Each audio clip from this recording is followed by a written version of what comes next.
So as we begin, this is Salute the Culture. My name's Atiba. My nickname's Broadway. Can you tell us about yourself, Black Girl Sunscreen, where you from, and everything like that? I've told this story so many times, but a little bit about myself. I am from upstate New York, a small town kind of city called Newburgh. And if you're familiar with it, you know that it's in between, the Bronx and Albany, so it's an hour and a half outside of the city. Yeah. I went to college upstate New York, Cortland State. Then moved down to Florida. So I was in Florida for about 13 years, and then jumped over to Cali. Okay, cool. Newburgh that's where the outlets are, right? You know what? You know something. Okay. It's called Woodbury Commons. Yeah, Woodbury Commons. Yeah, I'm from Brooklyn, so I know about Woodbury. Yeah. So it's about I'd say 30 minutes from Newburgh. Yeah. Okay. So my first question is kind of, again, based off that interview. You said in that interview you still have doubts. And I know the answer to that question, but being as accomplished as you are, and not necessarily over a short period of time, but you've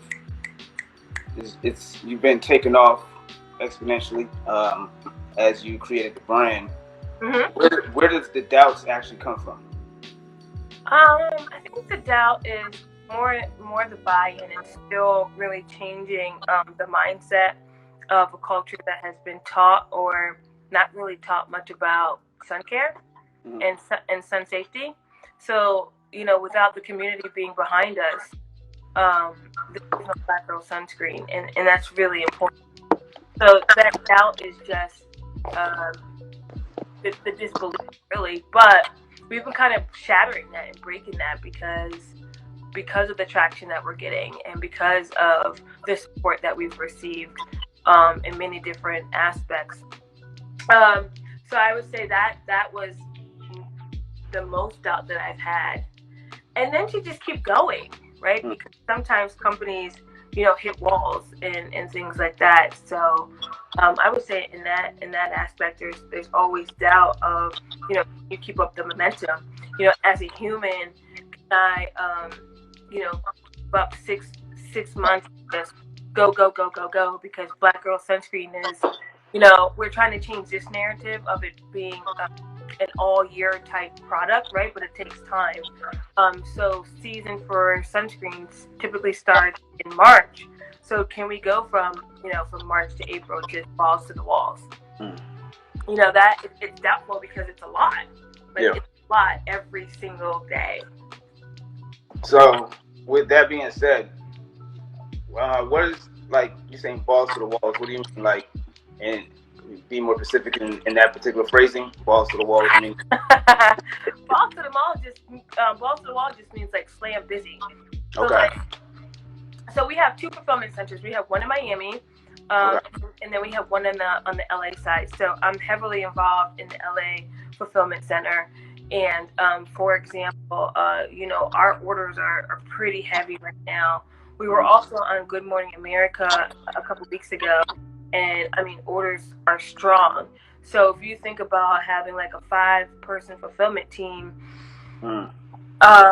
it's a lot of orders. People change their addresses, people have requests, but then all the other stuff that a business has to go through, because fulfillment is just one element of it. What about your marketing plan? Like, how are we handling kind of this new climate of coming out of COVID, right? Of being quarantined. And then the world being fluid again, like, okay, well, we can go outside, we could maybe go on a road trip, maybe we can do these things, to then Black Lives Matter movement, right? So there's all of that in another kind of aspect of the business, but then there's so much more, like even just planning for the next year. What products are we bringing out, like new products? So there's just so much that goes into it. A lot of moving parts. So what? By balls to the walls. Oh, okay.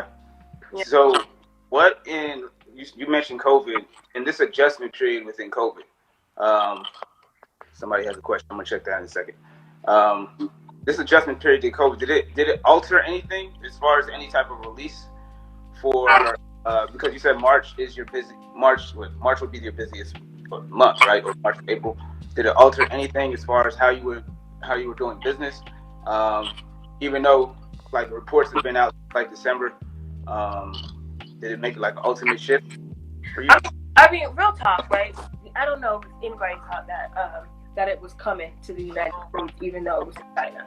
Like, I think we should be honest about that, right? Mm-hmm. So it popped off in China, and you know that happened in Chinese New Year. So for businesses that do business overseas in China, it was a big deal because it delayed production. So did it delay our production? No, because we actually ordered like in the beginning of at the end of the summer, right? And that was just me being proactive with just knowing what we were going to have, because the process of sunscreen and making it takes some time. So we weren't really affected with that. However, in March, I was down in South Africa when the announcement came of, you know, people couldn't travel from outside countries into the United States. So the reason why I was in South Africa was because we were pitching to major retailers to carry Black Girl Sunscreen. So while I was there, all of the meetings got canceled. Oh, wow. Okay. Yeah, so then coming back from South Africa, you know, we're in the beginning of our season, not the peak, but in the beginning. And it's kind of like, okay, what do we do now?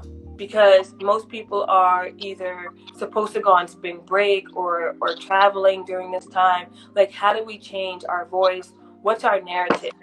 And in the second week of March, that's when people were buying essentials, toilet paper, paper towels, Lysol, and things like that. So I said to the team, like, well, it's all hands on deck, survival mode, right? Like, it's either sink or swim right now. And we talked about sunscreen being an essential. Why is it essential? Because we were confined to our house, and what we could do was really just take walks, go on a hike, bike ride, be in the neighborhood, maybe be by your window. And to participate in all of those activities, you still need to protect your skin, right? So, I mean, we had to be really nimble and pivot quickly to change how we were communicating to the community. And that was helpful. You know, we also talk about sun care being in your everyday skincare routine, not just being like, oh, I'm traveling to Mexico. So what we noticed was we still were getting sales. Right? Like, people were still purchasing Black Girl Sunscreen. So that made us notice that our business is not just based on tourism, where most people would think that. So, actually, I have a question. Actually, my homegirl, Nicole, she said, are you hiring? I was going to ask that question. No, she put it in the question box. Oh, yeah, Nicole, where are you based? I know she's in DC, actually. Okay. Yeah, so that's something that, you know, we have an inbox, contact at blackgirlsunscreen.com, and I'll just put that in the comments, because we are looking for just really talented people that love what they do and then can bring that to the Black Girl Sunscreen team. And I'm going to hit up, actually, her other question. Okay. Can you see it? Yes, it is hypoallergenic. All right. Good question. So we have two SKUs. One is the adult Black Girl Sunscreen, and that's an SPF 30. And then we have a children's sunscreen. It's called BGS Kids, and it's an SPF 50. And they're both hypoallergenic, and that just means that it's good for sensitive skin. Okay. Cool. I see when you speak, and I watched a couple of your interviews, you speak with a lot of passion and tenacity, especially about your product, right? Yeah. And you got this entrepreneurial spirit. I know you're from Newburgh and you went to Miami, you went to LA. I'm going to have you explain that story. I know you said it a bunch of times, but I'm going to have you explain that story. But where did that tenacity and that drive come from? Really, so I'm just developing that story, because I think sometimes when you're younger, you don't really know what's going on. It's not till you figure out yourself and really grow into who you are as a human. And you look back and you're like, oh, I've gotten some characteristics from this person or some behaviors from this person. You know what I mean? And so I am changing up my story because it's the truth, right? People say, how did you come up with Black Girl Sunscreen? And initially my story was, oh, because I'm a woman of the sun, I love to go hiking and I love to go to the beach. And all of those things are true. But the truth of the matter is, you know, I'm from a small town. I would say you would want to get out of there, right? Okay. There's not much happening in Newburgh. You know, there's not many jobs. It's pretty drug infested, but it's starting to get gentrified now. But you're gonna leave Newburgh, right? If you're trying to do something. So when I left Newburgh to go to college, it was 3 hours away, and that was really my first big risk, right? To go to a school 3 hours away, not being close to my family, and just saying, okay, I'm gonna start my life. So being away and figuring it out in school and even working while I was in college was a pretty big deal. I worked all 4 years through school. Mm-hmm. So then after graduation, I said, okay, I'm going to get my master's. And my grandparents encouraged me to get higher education, actually encouraged me to do my PhD. I was doing that, but dropped out, but I'll get to that in a minute. So they said, okay, you can keep going, Shontay. So I'm the first person to graduate from college in my family, which is not an abnormal story at all, right? But I said, okay, I'm gonna study in Miami. So I knew after the summer of graduation, I was gonna drive down, but something had happened between like my mom and I. We got into a tiff, and I was like, F it, I'm about to go right now, right? Yeah. So I called my grandmother. And my grandmother was like, oh, call your uncle so he can tell you how to get there, right? Listen to that. Call your uncle so he can tell you how to get from New York to Miami. So he was like, okay, jump on the 95 South, go all the way down till you get to 125th Street, take a left, and the condo's on the left-hand side. Can't miss that, right? This was back in 2004, excuse me, right? No GPS, no Waze. I had a flip phone that barely charged. Yeah. Okay, packed up my Saturn, and I did it. 21 years of age, got in the car, just drove to Miami, Florida from New York, right? So that's another big risk, right? Because at this point, I only have to gain and nothing to lose. Yeah. Right? So then I get to Florida, do the schooling, jump into corporate America, did well there, and really just learned a lot of business, I must say. Transitioned out and then jumped over to Cali, right? So again, I'm transitioning from one place to the next to put myself in a new environment to get out of the old, right? Because when you put yourself in new surroundings, new space, new energies, hopefully only new things come out of that. So I'm really just starting to tell that story because it's really how I came up with Black Girl Sunscreen. Throughout my life, I've had the tenacity, the discipline, the confidence in being a risk taker to go on to the next thing. Because starting a product or a business called Black Girl Sunscreen is only a risk. I have a question about that. That's one of my questions on the bottom. I'm gonna go into that, and Jenny, I always thought about it with the Y, but she has a question too. But I'm gonna ask my question. So, Black Girl Sunscreen, the name itself is the epitome of emphasizing the proudness of being black.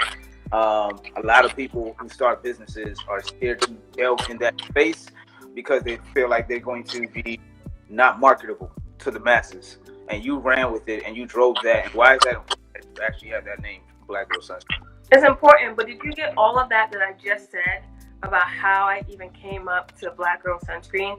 And I think that's important for people to understand that risk taking is a huge part of entrepreneurship, right? And letting go of the old and seeing yourself doing something different is also imperative when it comes to building, right? Like you have to let go, and that's why I'm changing just how I articulate the story, because that's more of what it's been about, and I'm highly motivated. I grew up with nothing, right? So Black Girl Sunscreen is something that I'm like, okay, this is larger than I am. This has to work. Yeah. And that's where I'm putting my energy. So that's how I'm coming up with Black Girl Sunscreen and running and not turning back. So Wow.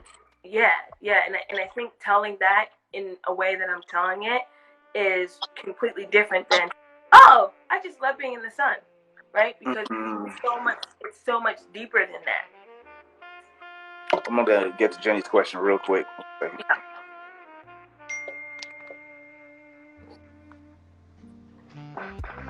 Yeah, Jenny does. So that was one of the things that that was very important to me when creating the product. And I am my own consumer, and some of the things that were currently on the market didn't allow us to wear sunscreen with makeup because it just looked really crazy. So yes. All right.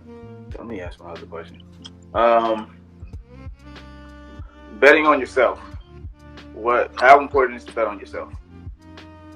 I would only. Oh, go ahead. Oh no, sorry. So meaning, you just state not looking back, taking the risk, driving down that I-95 South, bouncing to LA. I know a little bit more about the story, but I'll let you get into that. And then just, I don't know if is the risk more gratifying than like overcoming the fear, because I feel like some people when they go into spaces, they'll come up with the 50,000 excuses, because there's reasonable excuses to be made in certain aspects. So what have you deviated the other course? I think you feel like you already said it, but if you want to go further, elaborate into that question. So I don't know if I understand. So which one is more like? So yeah, I guess the two roads being fear and then the risk itself. So what was the actual? Oh, the betting on yourself part of it, like the importance of actually betting on yourself. At the end of the day, I can only disappoint myself, and I have to bet on myself because I'm riding on this, right? So if I'm a bet on myself, I'm betting all odds. Like I'm good, because I know I'm starting to get to know me. I knew me, but I'm really starting to understand me. I understand what I'm capable of. Sometimes I doubt that. I understand my work ethic. I understand how trustworthy I am. I understand that I have integrity. So when it comes to betting on myself, I bet on myself all day. Now, can I don't know, be Usain Bolt in the foot race? Nah. I'm a bet on him. But when it comes to this entrepreneur journey and believing in Black Girl Sunscreen's mission and vision, betting on that all day. Okay. Victory Lap NYC, plug the Victory Lap, dope menswear brand. He asked, damn, this comment section. He said thoughts on adding additional skin products for men. Yeah, so currently that's like one of our like biggest questions is can men use the product? And if you jump on Black Girl Sunscreen's IG, we do have this guy who was just so dope. He's a postal guy, and he purchased Black Girl Sunscreen and was just like, I love it. I wear it every day on my run. So just because it says the word girl doesn't mean that the opposite cannot wear it. I am my consumer, and I feel like it is easiest to speak to women, other Black women, because like for me, like if I get out of the shower, I know that I want to put on lotion as soon as I get out of the shower. Now for a dude, I hope that's the expectation, but I see men get out the shower and don't put lotion on, right? And y'all use y'all 9-in-1s. It'd be like shampoo, conditioner, damn toothpaste, all in like one bottle. So to be honest, like, I felt like it was just easiest to speak to another woman. Now for men, we definitely don't want to leave them out. It's just more of, okay, really tackling into a market that's underdeveloped, because skincare for men is just underdeveloped. It is what it is. And with men, like, they're going off of maybe what their girl, their wife, their sister, or their mom is like, hey, you know, try this product out. So. All right, we have a question. I'm gonna tap it in. Thank you guys for asking these questions, by the way. I appreciate it. 1 second.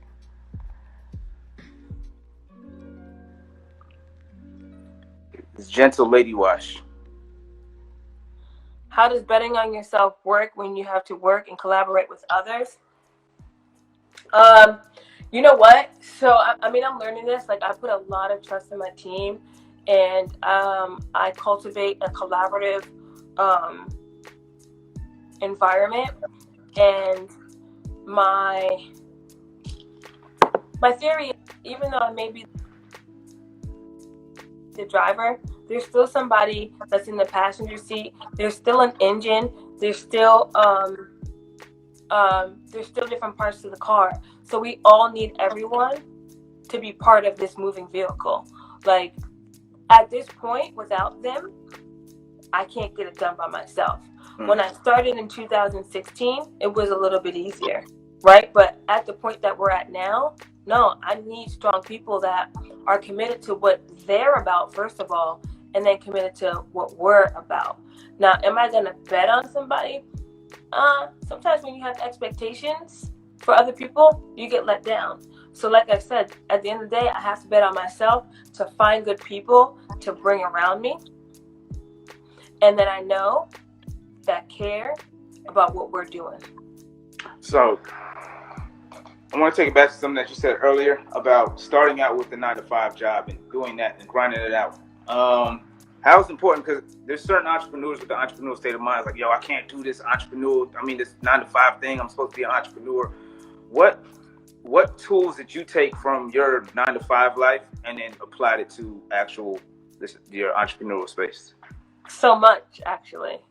And I smile about it because I transitioned out definitely as a different person. I was with the same company for over 10 years. And I think that if you're at a good company with a strong structure and foundation, and if you're aware and paying attention and not a complacent employee, then you should learn from that company that already has programs in place, whether it be, a management program that, says, hey, everybody's going to start at the same level and you're going to work your way up. So then it comes about merit and not about networking and who knows what, right? It's about strictly performance based. So if you get X, Y, and Z, then you're going to get to this next level.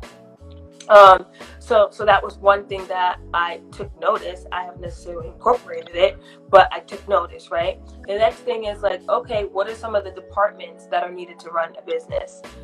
So it's marketing, it could be finance, it's definitely operations, it's upper management, it's the front line, it's customer service first and foremost, right? Having a yes mentality. Even though the shit sounds outrageous and this person is just totally dead wrong, you know what? I don't know if $20 is even worth going back and forth and wasting your time. Like, let's make this customer happy. So then whatever they've experienced, our customer service has now trumped that. So then they can talk about that. You know what I mean? Mm-hmm. So there's just so many aspects that I learned from the corporate world. Even the work ethic. I think at some companies, if you could pull a 13-hour day, 14-hour day, then transitioning to the entrepreneur space where you could easily pull that, then it should be a breeze, right? But if you're only doing really like 9 to 4, even 9 to 3, so working those long hours, like, I've been accustomed to that for years. That's the funny thing you said that, because I think a lot of misconceptions about this whole entrepreneurial life is the controlling of your time. Like, when you're an entrepreneur, you could work 16, 17 hours, right? In some days, 20 hours in some days, have 4 hours of sleep, might not get any sleep. How has that come up? Because I know there's a starting point that you had. Even I know you're still building as a brand, you're still building as a company. Yeah. But what was that process like, breaking into this beauty industry as a Black woman, because I heard you mention that it's a male-dominated industry, which is interesting to me. As far as male-dominated industry. So how is that as a Black woman breaking into this beauty industry? It's been really interesting. But wait, you had a first question, and I think that was like the hours and stuff, right? Like, Oh yeah, the hours. What's that like? So when I was in the corporate gig and then had Black Girl Sunscreen, I do feel like my time management was a little bit better because I knew that, let's just say from 7 to 7, like these people had my time, and then when I come back and have to do my second shift. But now it's just kind of like wake up, Black Girl Sunscreen all day. Like I try to prioritize my most important task in the upper part of the day, like the morning, and then as we start to wind down, it's things that are like mindless. But yeah, now I'm still at the 13, 14 hour days, and it's about 6.5 days a week. So, but that's me because I'm trying to do something a little bit different. I'll tell you, there's people out there that call themselves entrepreneurs, and they're not really about that life. Or you may, if you look at my personal Instagram, you see me traveling. But best believe that you've seen just a couple days of play, but on the first half of that trip is business. Yeah. So I think that's an important message. Like self-awareness within this space is needed, because if you don't think you could pull a 12-hour day, like if you can't get through it, I can't say that this is for you. Do you schedule your day? Like, I mean, now in that space. So when you start transitioning outside of the 9-to-5 space, did you find it important to start structuring your day? Like, yo, this is the time that I'm about to start my day. And then do you have a final cutoff date? Like, I'm not doing any business no matter what goes on after this time. You know what? I have somebody that has been really impactful in scheduling out my time throughout my day. And she's been amazing, just in terms of, hey, you have these calls, you have this live, and that's what your time is between this point and this point. But in terms of me, like planning out my day, like sometimes I have the hope of really getting up at 6, but I'm effing exhausted. So it doesn't just happen to work out. But you know what? I'll say, I'm going to go to bed at 10 and then end up going to bed at 1. So it really just depends on what my stamina is throughout the day. But my only rule is that I get through everything throughout my day, right? Okay. So it doesn't matter if I'm starting at 6 and ending at 10, 11, 12, or 1. I just want to get through all of the tasks. Okay. I'm going to lead into that with a personal story. So my mom's an entrepreneur. Have you heard of Mountain Mike's? It's in California. Mountain Mike's Pizza. Mountain Mike's Pizza. It's in Northern California though. So I was raised in Northern California. I was raised in Sacramento, but I'm from Brooklyn. Okay. So she owned a Mountain Mike's Pizza, and then she working crazy hours. She was there from like, from like 8 a.m. to like 11 p.m. or 12 a.m. and then it's an hour drive back to the crib, right? Yeah. And I heard from the interview, you had, I don't know what the level of health issues were in 2019, but my mom, so I related to that part of it. My mom, she ended up getting sick just based off of the crazy just doing all these particular hours. Have you found balance transitioning from 2019 to 2020 with just such long hours and just being so committed to the work? Yeah, so what you're referring to is the vertigo that I had spoke about in 2019, and I think the vertigo was just testing me and just telling me that I needed to chill. And it was also a lot that maybe my body wasn't necessarily ready to handle.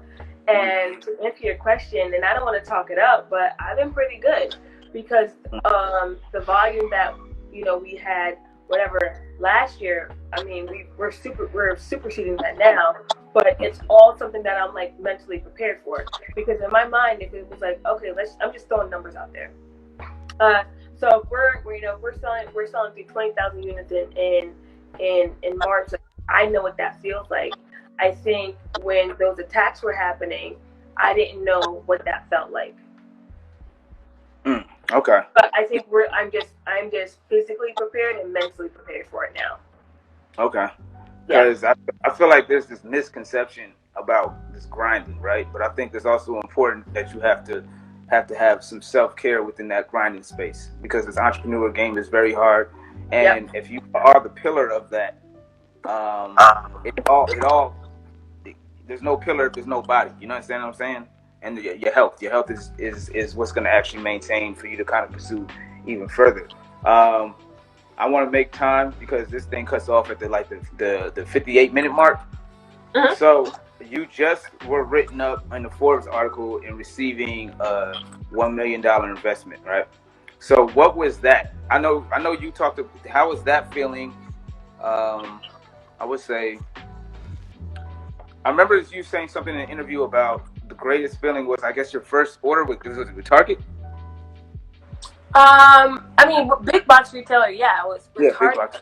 But truth be told, we had to do a lot to even get recognized by them, and that's what I'm talking about when I refer to community. Because without the community, being full force behind us, we wouldn't be in Target. It's a big deal to talk about capital and oh, you know what? You should pin the comment back again though. Oh yes, yes. Yeah. It's a big deal to talk about funding and capital because I think real G's move in silence, and that just means that like you always have to talk about, what you're doing. Oh damn, sorry. I'm not best at this thing. Hold up. Yeah. No, keep talking. I hear you. I'm just trying to pin this comment. There we go. Real G's move in silence, people. Understand that. Actually, I meant to ask that question to my to Victory Lap, who owns a brand, menswear brand, because that's how he moves.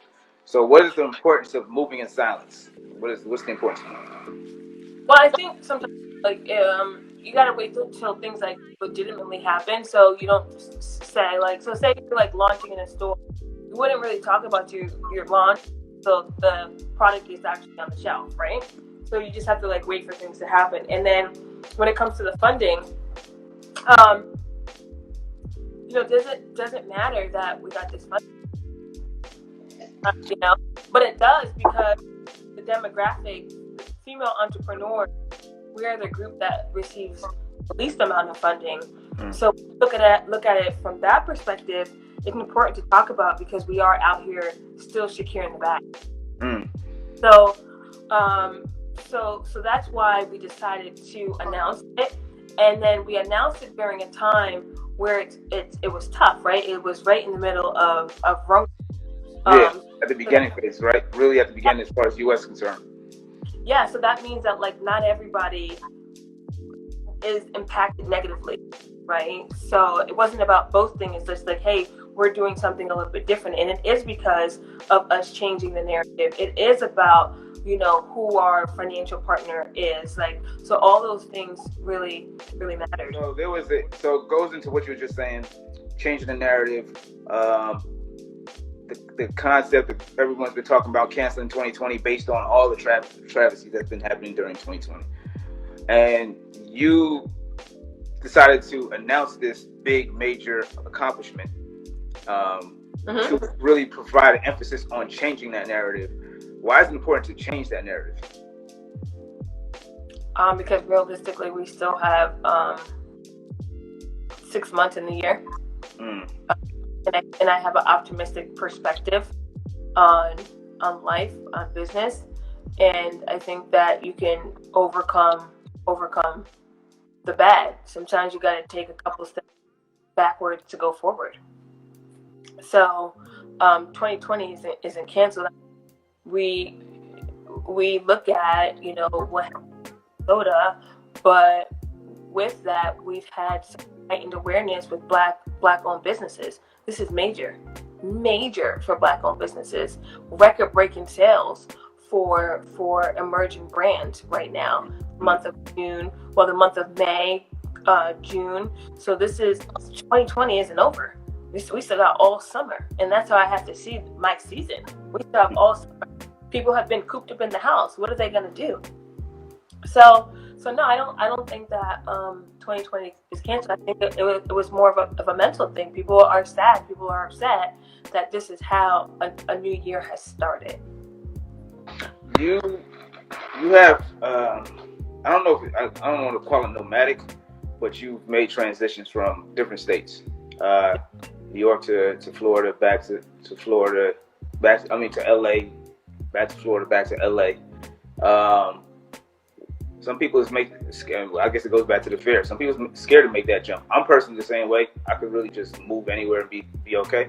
Um, but how important is that level of adaptability and kind of like maneuvering? Because it could be scary walking into a new space, really trying to figure things out. So and yeah, I guess goes to with that question. How important is that level of just adaptability? Because my elementary school was pretty diverse, but my high school was predominantly white, actually all white. There was only 6 Black people in my graduating class. Mm-hmm. And in college, I would say maybe 50 Black people in my graduating class. So in terms of being a chameleon and adapting to my environment, that's something that I learned at a really young age.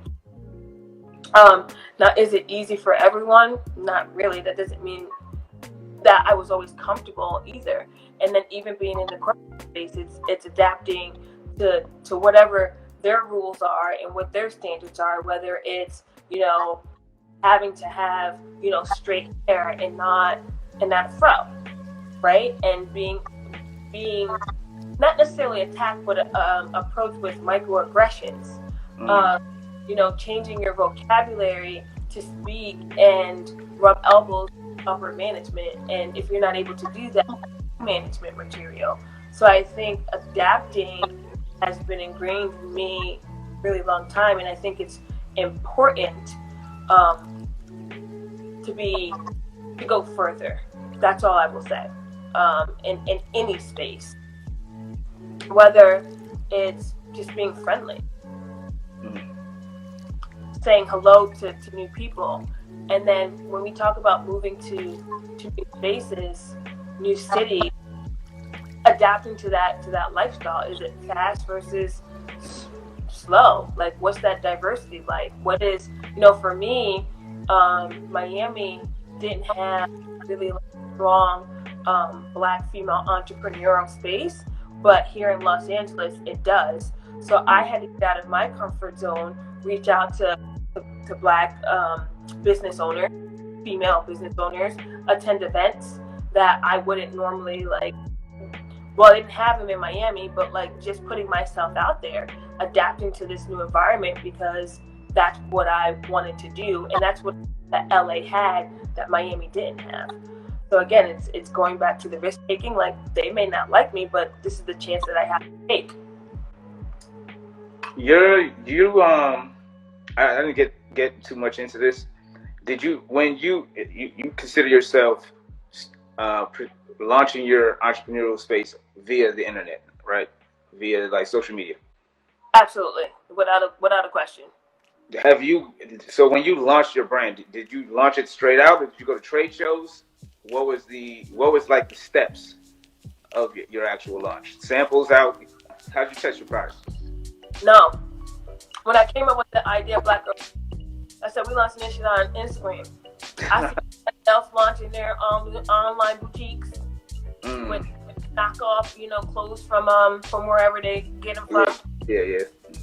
This was back in 2016. I was originally on IG in 2012. I was like, well, if they can do it, I can do it.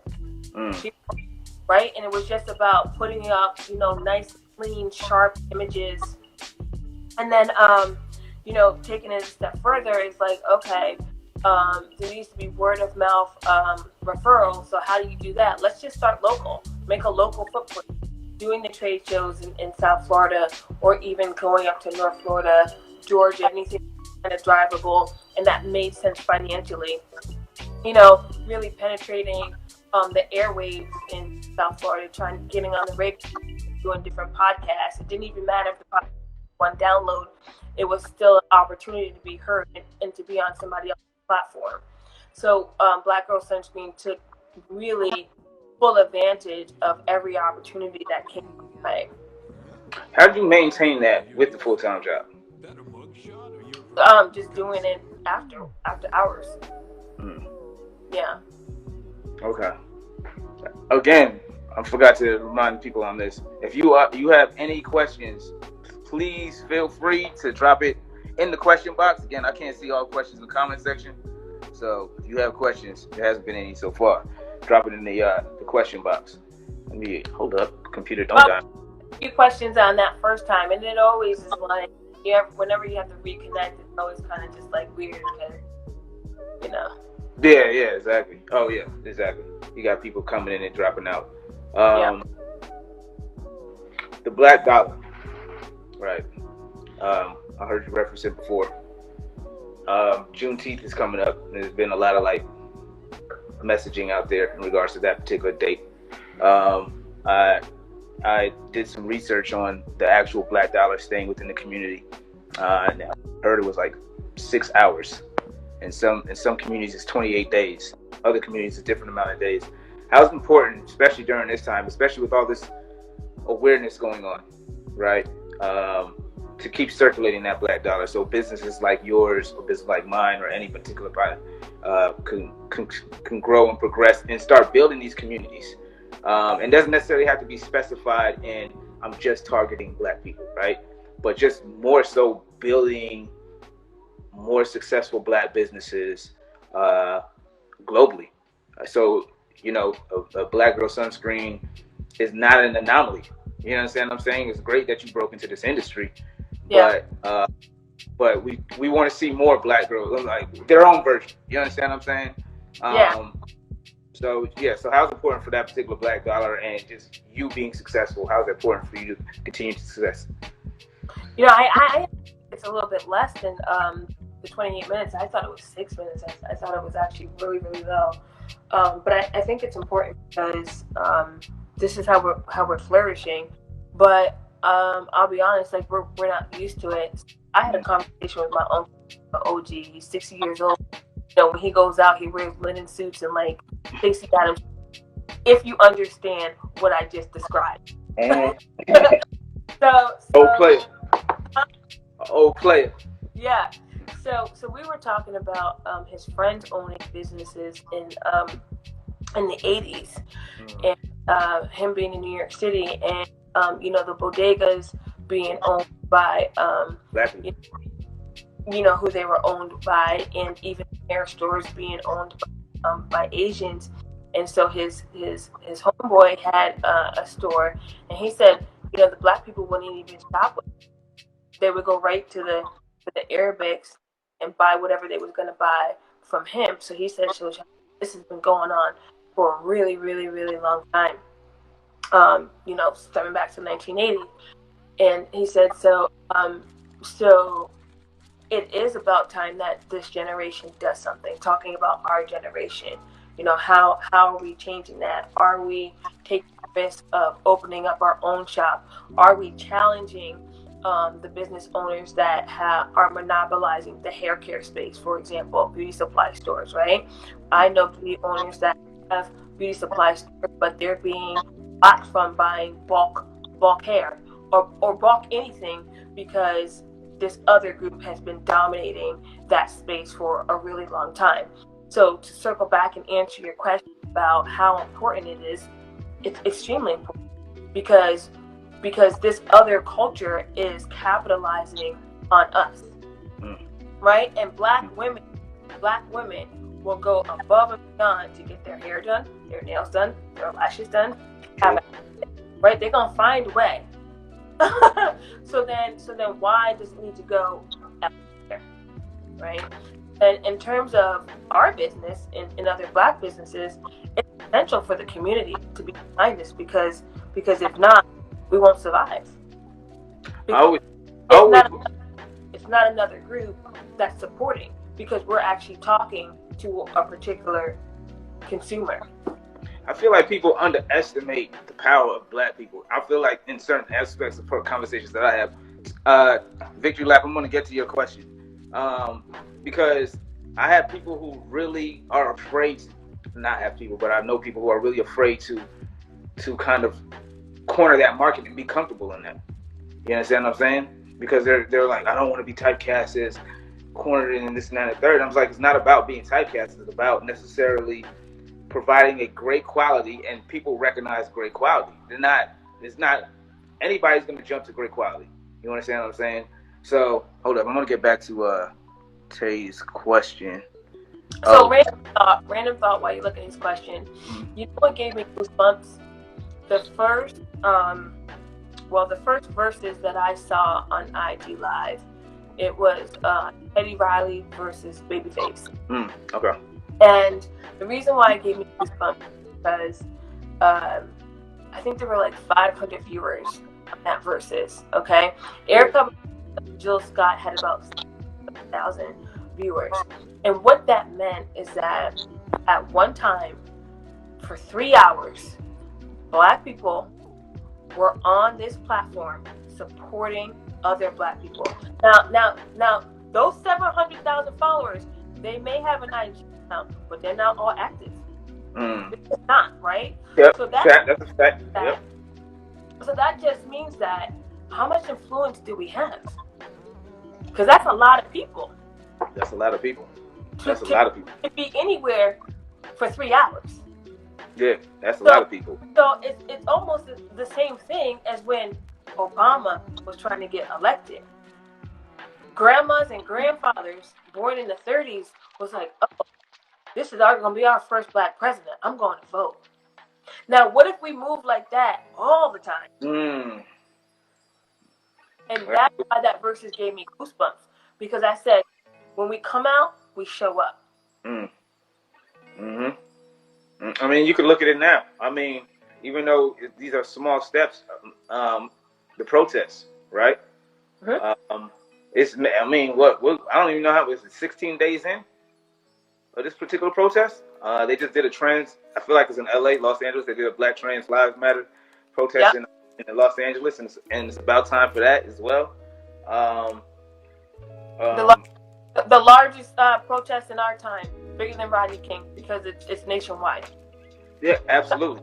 And that was a whole other thing. You know what moved me was the 50-something states that was protesting. And I'm like, who the fuck is Black in Utah?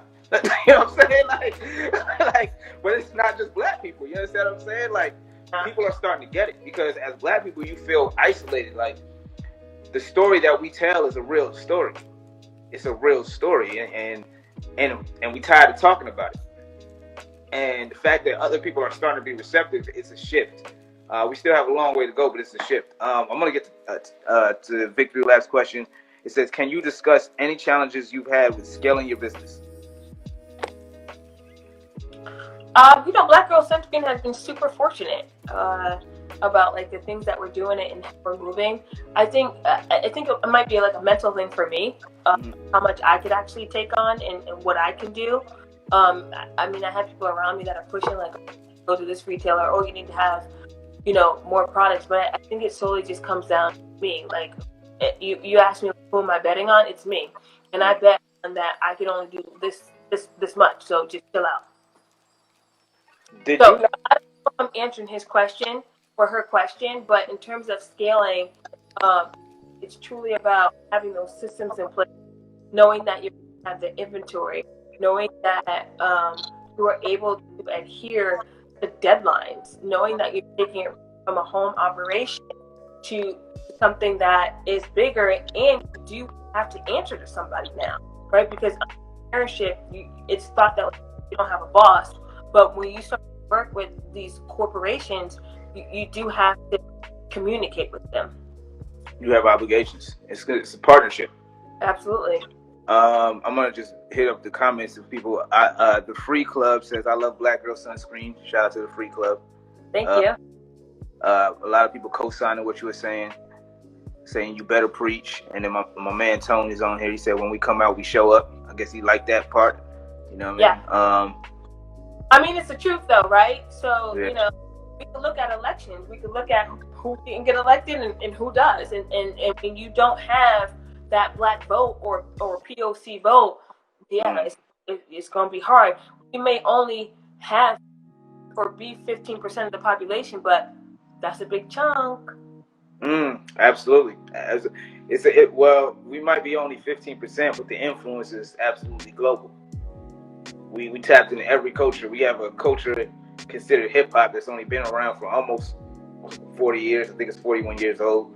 And it's in every genre, in every part of the world. You got people breakdancing that started in the Bronx, you know what I'm saying? So we started rock and roll, we started blues, if you want to go into that whole space. But yeah, absolutely. Our influence is major. Yeah. With the limited resources. Let me ask you, did you knock on doors? So you started this beauty. Did you go to the actual stores itself? Like, I know you said you started online, but did you went in the physical space? Did you go to brick and mortars and say, hey, I got this sunscreen, you want to try it out, serve it, sample to your customer, or no? That wasn't your move. So you're the first person to ever ask me that question. And it's a really good question. So my plan was, if it didn't work, let's just say online, e-commerce sales weren't good enough, and we didn't have account ordering, and it was just pumping, I was gonna get a backpack and fill it with Black Girl Sunscreen and literally sell it on the beach, right? And this is how you survive, and it really shows like how disciplined you are. So to answer your initial question, I only did it once. So one day I went down to the strip of South Beach. I was on Washington and Collins, and I walked in the smaller stores that sell just like pretty much everything, like surf shops and whatnot. And I asked them if they were interested in carrying Black Girl Sunscreen. And they hadn't heard of it, so they were reluctant. They were just like, okay, come back on Monday. Oh, we have a buyer. So there were no for sure, like, I got this deal, but I knew that it was something that I had to do. Just at least to say, you know what, I've tried this route.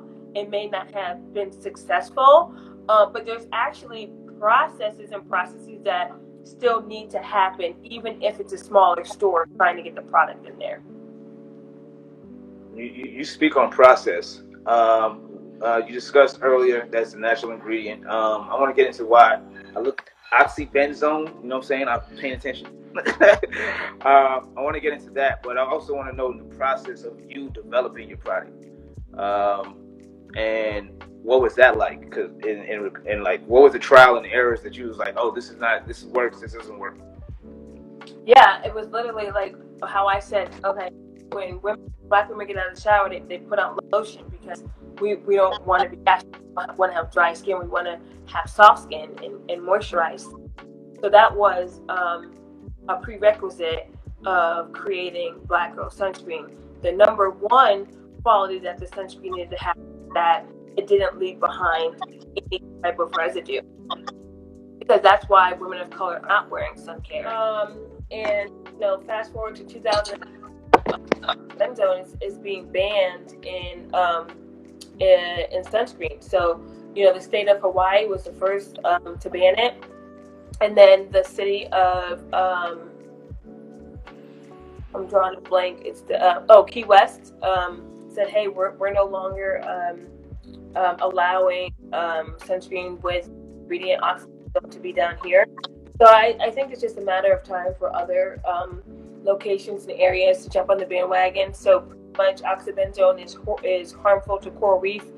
And one day during I guess quarantine or whatever, I had saw like a documentary. It's called Chasing Coral, and it just talks about like the impact that coral reef has on the aquatic life and how important it is, just life.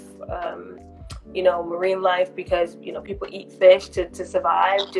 There's so many reasons, but so oxybenzone is not in Black Girl Sunscreen. That was very important to us. So there were three things that I took into consideration while creating sunscreen, and one was eliminating that white residue, so we now have the confidence to wear sun care. And then number two was it being moisturizing, and then number three was eliminating the oxybenzone. You said something interesting. Like, I went to Colombia in March. Shout out to Holly, she's on there. I met her in Colombia, so we've been cool ever since. But I went to Colombia in March, and then and I was burning the fuck up. That's what happened. And I had sunscreen, but it wasn't working. But that's the first time I actually got burned. That's the first time. I never felt that pain that people talked about before. And that was the first time. I'm not sure because I was living in New York for a long time. I don't know what happened. But so the fact that I just discovered your product, which people been knowing about your product when I was telling them, like, oh, I'm doing an interview with Shontay this week. Oh yeah, I buy that. So I'm excited to actually start trying your product out because I don't want to get burnt anymore. I didn't like the feeling. Where was your sunburn? Shoulders. Shoulders, yeah. Typical, so like nose, forehead, shoulders. And I think with us, we just don't really think about it. It's not something that like is on the top of our mind. Like, okay, let me put on sunscreen because I'm gonna get burned, and then you don't really realize that you've gotten burned because we're like the same complexion, so you don't really see it, right? And then you come home and you're like, oh, my shoulders are hurting, and then a couple of days later it's peeling, and then you realize that you've gotten sunburn. Just Francis said I gotta protect that melanin. And you do because you think about sunscreen. It's actually a multi-purpose product. So on one hand we're talking about health measures like preventing skincare and melanoma, and then sunburn, right? Which you just talked about, and then on the cosmetic side, SPF. Helps prevent fine lines, premature aging. The number of reasons why women go to the dermatologist is hyperpigmentation. So wearing SPF on a daily basis, like that helps. So I think that there's a large portion of us that don't know the benefits of wearing sunscreen. So it's not just about like, oh, I'm going to Colombia and I don't want to get sunburned. Like, no, there's more to it than that. That's interesting because you have a lot of people that work outside a lot, right? And then one of the reasons, and they wear long sleeve, they wear long johns, and it be summertime. And one of the reasons why they do that is to protect their body from the sun. Yeah. Right? Is that a whole untapped market there in regards to people who work, let's say in construction, who work on the roads to use your product, which is also healthy? Yeah, not the untapped market yet because we're chipping away at it, and I think that people are aware that they could wear sunscreen if they work outside. But I would encourage somebody that's in construction or postal workers to still wear the long covering because sunscreen doesn't block 100% of sun rays. So anything that hat, shades, SPF, I think those are all important to still wear. So you mentioned something in the interview that I watched, that a lot of brands who are not particularly black brands, but they're starting to kind of focus on people of color. And they're starting to come up with products that cater towards our skin. What separates you from those particular companies?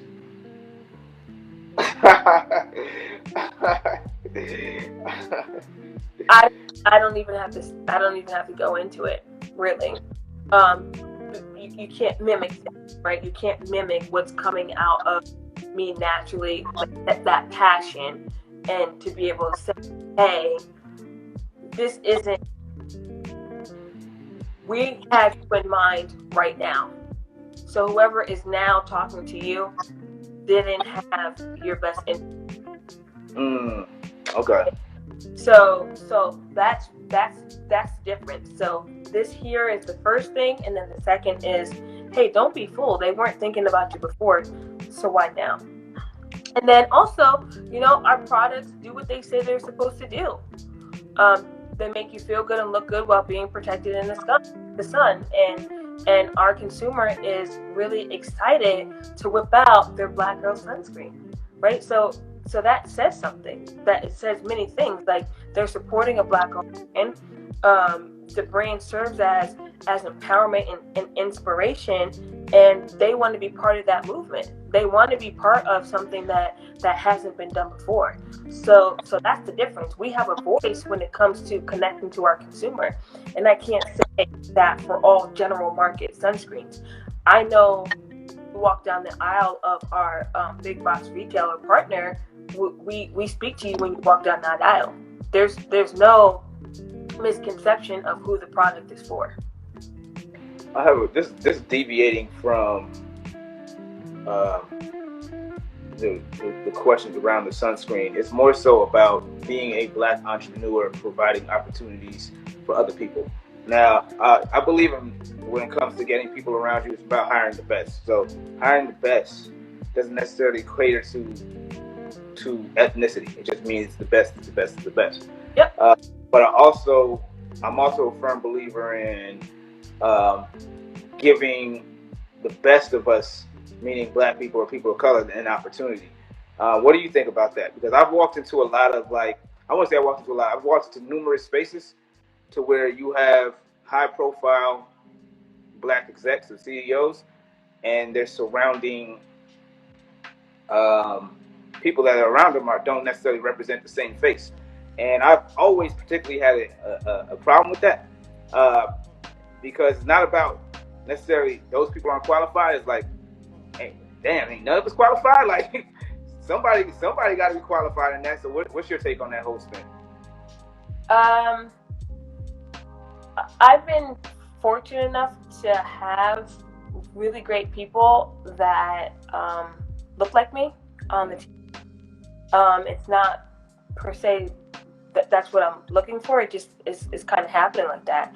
However, we do have others on the team that are not the same complexion as me, and they're amazing as well. And then we talk about it from a gender perspective. You know, you don't have to be a woman to work at Black Girl Sunscreen, because men can get things done as well. So then we also think about it from an age perspective, right? We have interns that are coming in, you know, to learn the business, to learn responsibility.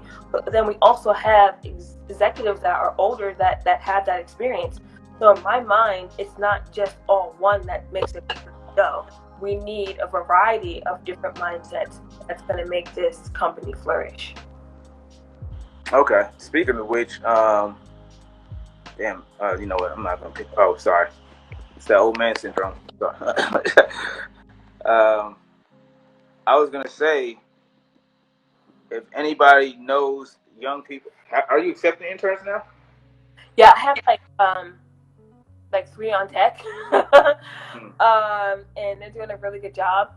So you know, we're always looking for good people, passionate people. So yeah, send a resume to contact at Black Girl Sunscreen. I'll just put it in the comment again. Black Girl Sunscreen. And is this in? I mean, we're in the social distance space right now, but is this internship via social distancing? Is it via? Do they have to be in Florida or Los Angeles? Good question. It really just depends on what the role is. I think slowly but surely the world is becoming fluid. So it really just depends on what they're hired to do. Okay. I want to end this on a good note. Sure. Because we got good Wi-Fi. Yep. I don't want to get linked up on it for a 10th time. So before I even close out, please, anybody, if you have any particular questions, let me know. Again, I prefer the question box because I can't always see the comment section. All right, nothing. Okay. So, merging into the next phase, which is going into 2021. And I know you have stuff like immediate that you got to take care of. But what's the agenda without necessarily giving us too much? To be mass and global. And that's to be able to get Black Girl Sunscreen into all hands of women that want to protect their skin. All right, boom, boom, boom. So whatever that means, whatever that looks like, that's the journey. Okay, dope. For those who follow me, or follow Salute Life, follow Salute.life. This is Salute Culture. We got dope people every week. She's one of the many dope people that we bring on, and I appreciate you truly. Follow Black Girl Sunscreen. If you want to follow her personally, follow Shontay Lundy at her personal page. And I appreciate what you do. And again, thank you for giving me the opportunity to interview. We take nothing for granted over here, and we're always grateful and thankful to share these moments with you. And you asked me, like, was it just on Instagram? And I said no. It's jumping on platforms like yours to talk about just the everyday life of the entrepreneur journey, and to bring more eyes and ears onto the brand. So just as much as you're honored to have me on, I'm honored to be having the conversation with you. Thank you. And I'm following your progress, and I'm supporting, and I'm buying the products and everything like that. So thank you again. Be that ambassador for men, right? Men just taking care of their skin and themselves, because that's important as well, regardless if you're a dude. But I think just being that athlete is important. But anyway, have a good weekend. You too. Stay safe. All right.